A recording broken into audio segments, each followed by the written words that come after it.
নমস্কাৰ কোহিনুৰ যুৱ সংঘ আৰু পুথিভঁৰাল গুৱাগুচিৰ উদ্যোগত আয়োজিত আজি কাব্য সন্ধিয়াত উপস্থিত থাকে বহুজন বিশিষ্ট কবি আৰু তাৰ ভিতৰত আপোনালোকৰ সকলোৰে পৰিচিত সন্ধিকৈ কলেজৰ তুমি সাগৰিকা বৰদলৈৰ স্ৰষ্টা প্ৰণৱ কুমাৰ বৰ্মন ডাঙৰীয়া আছে আৰু আনসকল বিশিষ্ট ব্যক্তিসকল আছে কবিসকল আছে আমি তেওঁলোকৰ পৰা সকলোৰে কিছু মনৰ অনুভৱ আমি জানিব বিচাৰিম প্ৰথমতে প্ৰণৱ দা আপোনাৰ ওচৰলৈ আহিছোঁ আজি যে প্ৰগ্ৰেমটো হ'ল এই প্ৰগ্ৰেমটোক লৈ কি ক'ব বিচাৰিব সকলোতকৈ ডাঙৰ কথা যে পূব নলবাৰীৰ এখন ভিতৰুৱা গাঁৱৰ এটা সংঘ আৰু এটা পুথিভঁৰালে ৭৫ বছৰ অতিক্ৰম কৰিলে স্বাধীনতাৰ প্ৰায় সমসাময়িক এই সংঘটো আৰু পুথিভঁৰালৰ আৰু আজিলৈকে অবিৰতভাৱে এই সংঘটো চলি আছে আৰু এই সংঘত বা এই পুথিভঁৰালত হোমেন বৰগোহাঁই কনক সেন ডেকাৰ পৰা আদি কৰি অসমৰ বিশিষ্ট লেখকসকলৰ পদধূলি পৰিছে সেই পদধূলিৰে গুৱাগুচিৰ নিচিনা ঐতিহাসিক গাঁওখন সিক্ত হৈ আছে বৰ সুন্দৰ বৌদ্ধিক এখন গাঁও আৰু আজি ইয়াতে হীৰক জয়ন্তী বৰ্ষৰ যি অনুষ্ঠান আছিলে তাৰ কবি সন্মিলন আছিলে প্ৰায় ৫০গৰাকী কবিয়ে ইয়াতে কবিতা পাঠ কৰিলে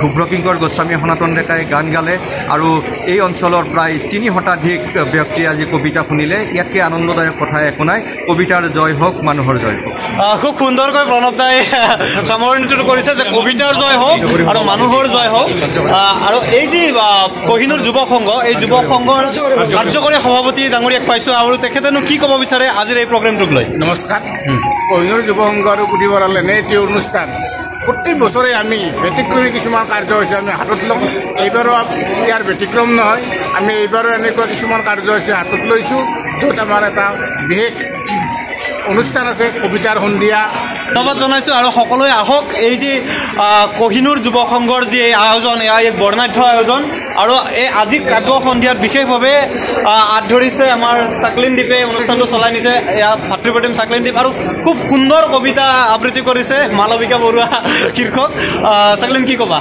কি ক'ম আৰু আপোনালোকে সকলোৱে জ্ঞাত যে নলবাৰী জিলাৰ আগশাৰী শ্ৰেষ্ঠ অনুষ্ঠান কোহিনুৰ যুৱক সংঘ আৰু পুথিভঁৰালৰ ৭৫ বৰ্ষৰ হীৰক জয়ন্তী বৰ্ষ চলি আছে আজি দ্বিতীয় দিনাৰ বিভিন্ন কাৰ্যসূচীৰ পিছত এটা আকৰ্ষণীয় এই শীতৰ সেমেকা ৰাতিত কবিতাৰ আমোচ দিবৰ বাবে এটি কবিতা সন্ধিয়া অনুষ্ঠিত কৰিছিলোঁ অসমৰ জনপ্ৰিয় কবি প্ৰণৱ কুমাৰ বৰ্মনে সঞ্চালন কৰিছিল সেই অনুষ্ঠানটোতে আপুনি কোৱাৰ দৰে মই হাত ধৰিছিলোঁ তাত আপুনিও কবিতা আবৃত্তি কৰিলে আপোনাৰ কবিতাও বহুত বেছি ভাল লাগিছে এটা সুন্দৰ পৰিৱেশ এটা সুন্দৰ আমোদ দিব পৰা আমি এখন মঞ্চ দি আৰু ইয়াত প্ৰয়োগ কৰিছোঁ অনাগত কাৰ্যসূচীত সহযোগিতা সকলোৰে বিচাৰে মই এই যে মালবিকা বৰুৱা চৰিত্ৰটো কাল্পনিক নে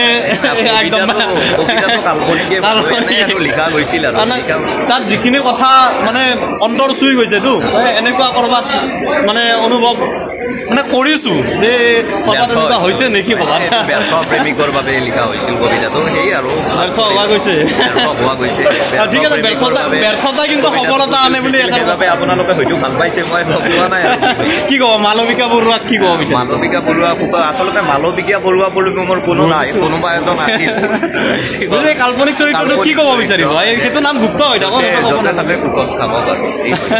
ঠিক আছে আমি এই অনুষ্ঠানটো কিধৰণে পৰিচালনা হ'ল তাৰ কিছু অংশ আমি দেখুৱাবলৈ চেষ্টা কৰিম আপোনালোকে চাই থাকিব মোৰ এই ভিডিঅ' ধন্যবাদ নমস্কাৰ যান নাই ঘৰ বাৰী কি যায় নলবাৰী যুদ্ধত ঘৰ হৰা মানুহগিলা আহা নলবাৰীতে ঘৰ এখন বান্ধা সন্ত্ৰাসত নিজৰ ঘৰত তুতনি নাহা চেংৰা আহ নলবাৰীতে সুখত তুতনি মাৰি যা ইমান ডাঙাৰে বুক খান ইমান ডাঙাৰে কলিজা সকলোকে ল'ব পাৰে হাংৰি এখানেই নলবাৰী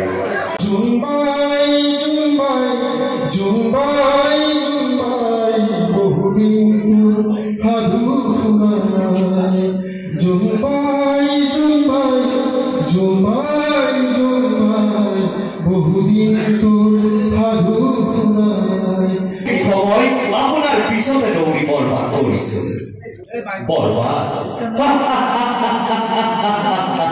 সঁচাই বৰবাদ চালা সময়বোৰ বৰবাদ ইজ্জতবোৰ বৰবাদ লগতে বৰবাদ মোৰ ভৱিষ্যত জানে মিছ মালবিকা বৰুৱা আপোনাৰে গান শুনি এদিন মই টোপনি গৈছিলোঁ আপোনাক মানিবলৈ কঢ়িয়াই ফুৰিছিলোঁ আপুনি আজি মোৰ বাবে বৰবাদ কৰি দিলে মোৰ জীৱনৰ চালা সকলোবোৰ শেষ কৰি দিলে আজি আপোনাৰ প্ৰেমৰ আখ্যাবোৰ মনৰ চান্তাৰ লগত চেলেকি খাইছোঁ আৰু মোৰ দুখবোৰ আপুনি চিকাৰ থোৱাৰ তুলনাত উৰুৱাই দিছে মিছ মালবিকা বৰুৱা বৰবাদ কৈছোঁ নহয় সম্পূৰ্ণৰূপে বৰবাদ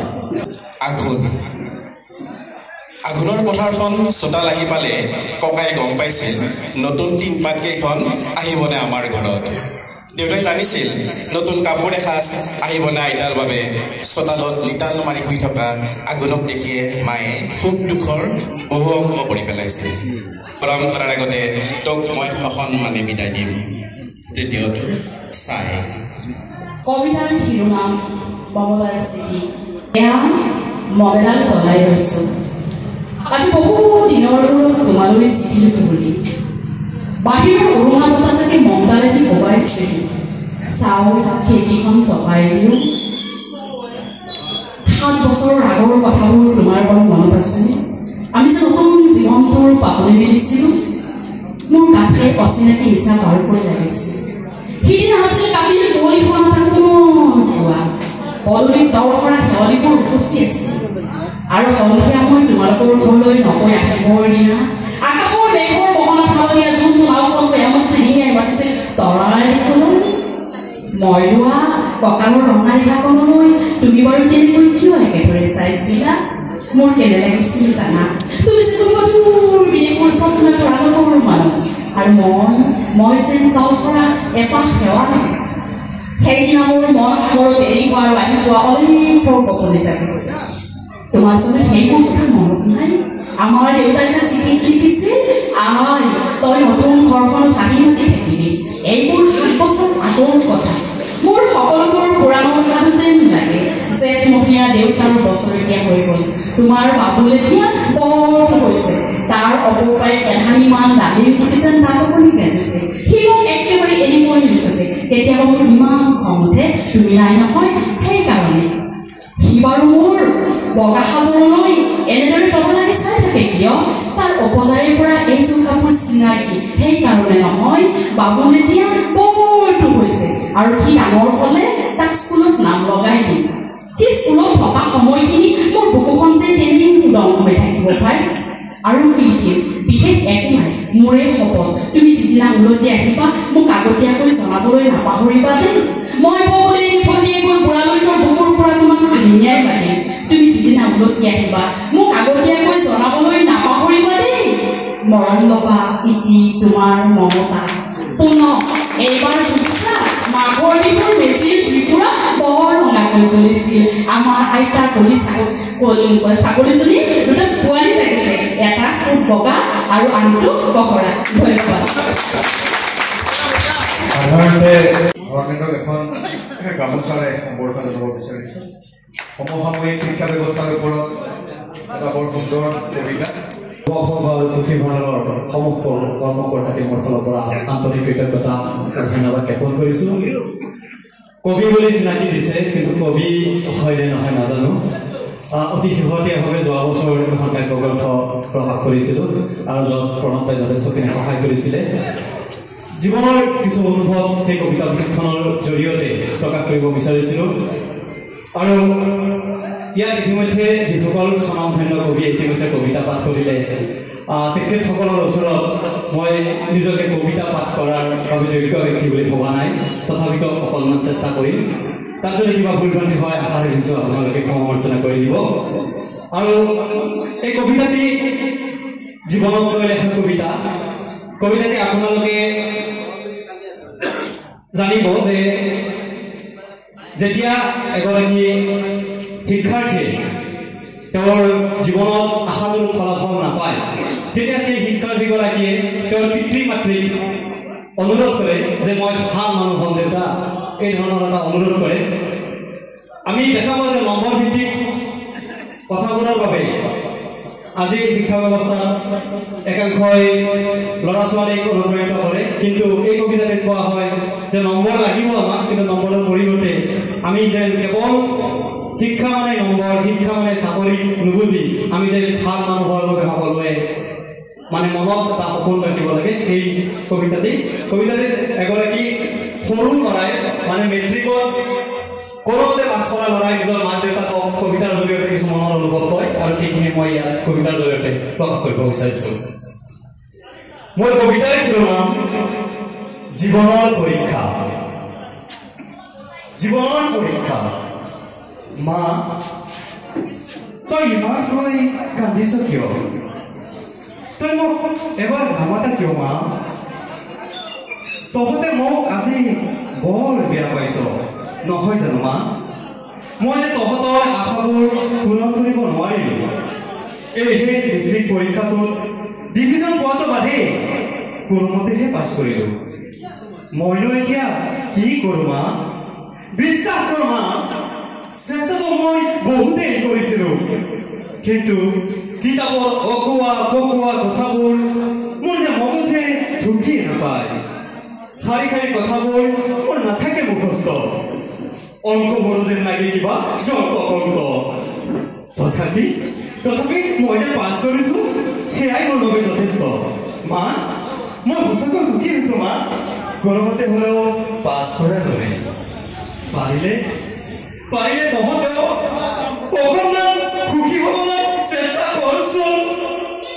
মই জানো মা, তহঁত সুখী হোৱাটো বৰ কঠিন।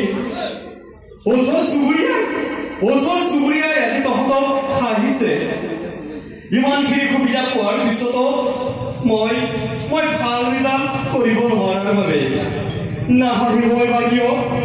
তহঁতে হাৰ ভগা কষ্টেৰে হ'লেও মোক গাঁৱৰ স্কুলত নপঠাই চহৰৰ স্কুলত পঢ়ুৱালে। প্ৰতিটো বিষয়তে টিউচন দিলে। তাৰপিছতো মই ৰিজাল্ট কৰিলোঁ এইডালহে। মই সঁচাকৈয়ে বৰ এটা গাধ নেকি মা? মোৰ নিচিনা গাধটো তহঁতে কিয় জনম দিছিলি? সৰুতে মাৰি নেপেলালি কিয়? তেতিয়া অন্তত তহঁতে আজি সমাজক মুখ লগাব নালাগিলেহেঁতেন।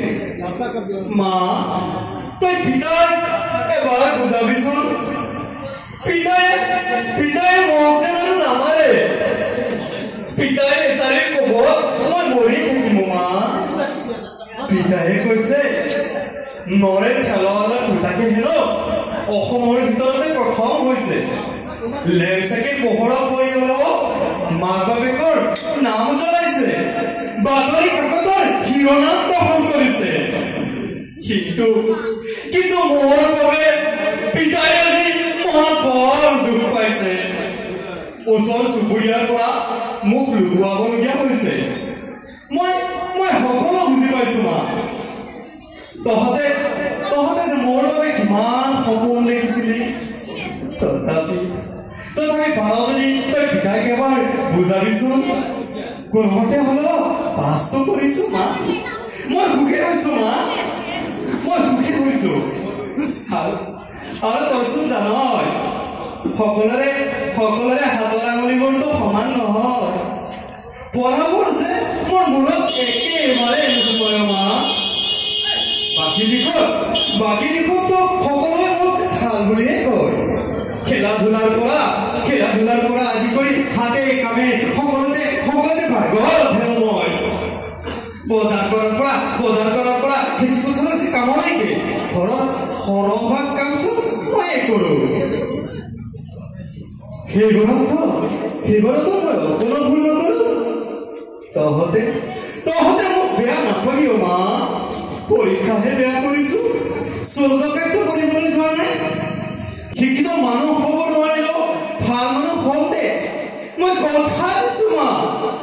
কিতাপৰ পৰীক্ষাতহে বেয়া কৰিছোঁ, জীৱনৰ পৰীক্ষাত তহঁতক লাঞ্ছিত হ'বলৈ নিদিওঁ মা। তহঁতে নাকাটিবিচোন। মই জীৱনৰ পৰীক্ষাত ভাল মানুহ হম দে। মই জীৱনৰ পৰীক্ষাত ভাল মানুহ হম দে মা। ধন্যবাদ। গভৰ্ণমেণ্টক এখন গামোচাৰে সম্বৰ্ধনা জনাব বিচাৰিছোঁ। সমসাময়িক শিক্ষা ব্যৱস্থাৰ ওপৰত এটা বৰ সুন্দৰ কবিতা।